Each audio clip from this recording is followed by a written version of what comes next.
बहुत बार मेरे पास लोग आते हैं और वो प्रश्न पहला यही करते हैं कि महाराज हम गृहस्थी हैं, हम तो संसार में रहते हैं, हम तो व्यवहार में रहते हैं, किस प्रकार प्रभु को पाएं। अपने मन की दुर्बलता को दूर करिए।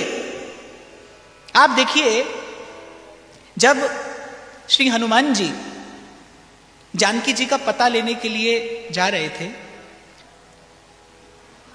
हनुमान जी, तो जब हनुमान जी ने 100 योजन का समुद्र देखा, हनुमान जी के साथ अंगद थे, जांबवान थे और वानरों की सेना थी, लेकिन समुद्र को देखकर सब लोग हताश हो गए कि ऐसे समुद्र को कौन लांघ सकता है। अंगद जी ने कहा कि मैं जा तो सकता हूं, लेकिन पता नहीं लौट कर आऊं कि नहीं। तो वानर सेना ने कहा, श्री हनुमान जी ने कहा कि आपको तो वैसे भी भेजा नहीं जा सकता, आप युवराज हैं, आपके प्राणों की रक्षा करना हमारा धर्म है, कर्तव्य है। आप देखिए, उस समय एक छोटी सी घटना घटी बस। अगर आपने रामचरित का अध्ययन किया हो तो आप देखिए, उस समय एक छोटी सी घटना घटी, बस जांबवान जी ने हनुमान जी को उनकी शक्ति का स्मरण करा दिया। सोई थी वो चेतना, उसे जगा दिया। और जैसे ही हनुमान जी को स्मरण आया अपनी शक्ति का, हनुमान जी ने कहा आप उत्सव की तैयारी करिए, मैं ये गया और ये आया। वानरों की सेना कहने लगी अभी तो आप गए नहीं, और जाना भी आपको कहां है, शत्रु के घर, और आप कहते हैं कि मैं गया और ये लौट कर आया। तो हनुमान जी ने कहा दो कारण हैं।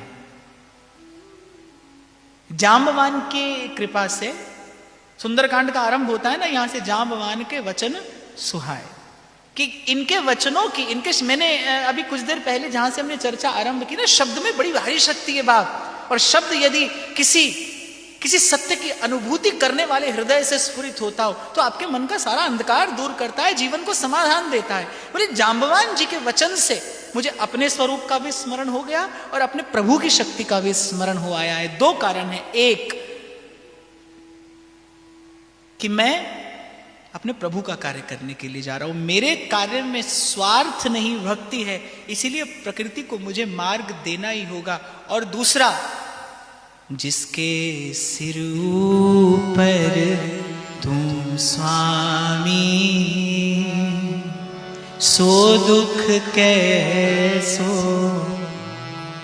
और दूसरा कारण, हनुमान जी ने हाथ में मुद्रिका दिखाई। दूसरा कारण, अगर मुझे ये मुद्रिका मां तक पहुंचानी नहीं होती और यदि मैं मां के चरणों तक पहुंचने ही योग्य न होता तो प्रभु मेरे हाथ में ये मुद्रिका देते ही क्यों। जिस घड़ी श्री राम ने ये मुद्रिका दी, समझ तो मुझे उसी घड़ी जाना चाहिए था कि मैं ही माता का पता लेकर लौटूंगा, मैं ही प्रभु का कार्य करके लौटूंगा। और बस जैसे ही ये स्मरण आया, प्रभु मुद्रिका मेली मुख माही, जलधि लांघ गए अचरज नाहि। राम सिया राम जय जय।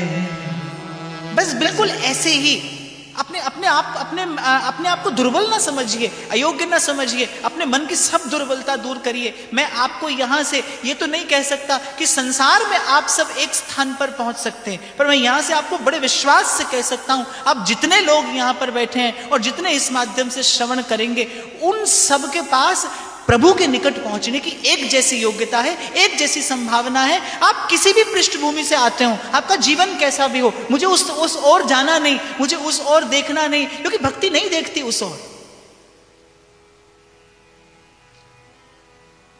भक्ति उस ओर नहीं देखती। दो बात, एक, यदि आपका उद्देश्य पवित्र है, यदि आप प्रभु का दिया कार्य करना चाहते हैं, देखिए ये नर तन देकर एक कार्य आपको प्रभु ने करने के लिए दिया, एक कार्य आपको संसार ने करने के लिए दिया। अब इसका निर्णय आप स्वयं करिएगा विचार करके कि आप अपना जीवन प्रभु के कार्य में लगा रहे हैं या संसार के कार्य में लगा रहे हैं। जीवन तो जा रहा है और जाते जाते चला जाएगा।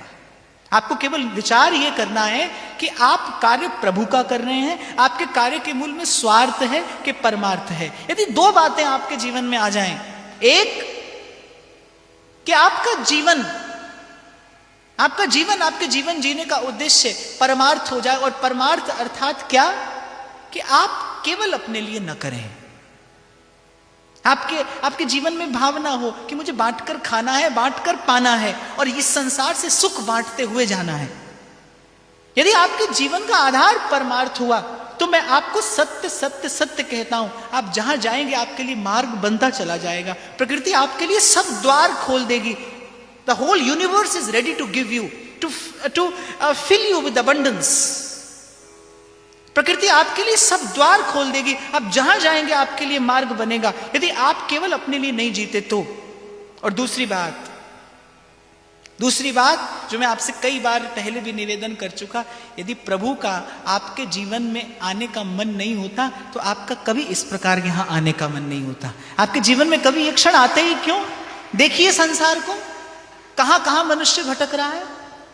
एक बार देखिए तो, दृष्टिपात करिए। आप मुझसे कहीं अधिक संसार में रहते हैं, आप मुझसे कहीं अधिक व्यवहार में रहते हैं। एक बार देखिए जीवन कहां कहां भटक रहा है। मैंने कोई बहुत विशेष कर्म नहीं किए जो आपको मुझे ये सद्भाग्य पुनः पुनः मिलता है, बार बार मिलता है। कुछ और नहीं है, ये आप पर, मुझ पर, आपके मेरे गुरुजनों की, संतों की, सत्संग की, व्यासपीठ की कृपा है, जो बार बार संसार के व्यवहार से, जग के जंजाल से खींच कर, छुड़ा कर कुछ देर के लिए आप और मैं यहां पर आकर बैठते हैं। विचार, शब्द और विचारों और शब्दों की चेतना आपके मेरे भीतर उतरती है और फिर कभी ना कभी उसका परिणाम आता है।